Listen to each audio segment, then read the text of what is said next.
Kung iingatan natin ang kabundukan, marami pang buhay ilang ang naghihintay na matuklasan.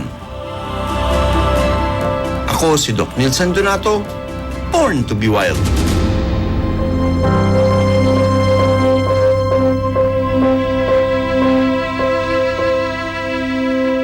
Nagbabalik ang Bida Bawat Batang Pinoy Caravan ng GMA. Mas puno ng saya at mga bagong kaalaman. Kasama ang Born to be Wild, mas naging makabuluhan ang kwentuhan tungkol sa mga hayop at sa ating kapaligiran.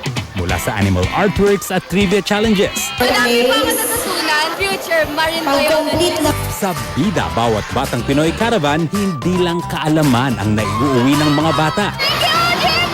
Hindi inspirasyong mahalin ang kalikasan.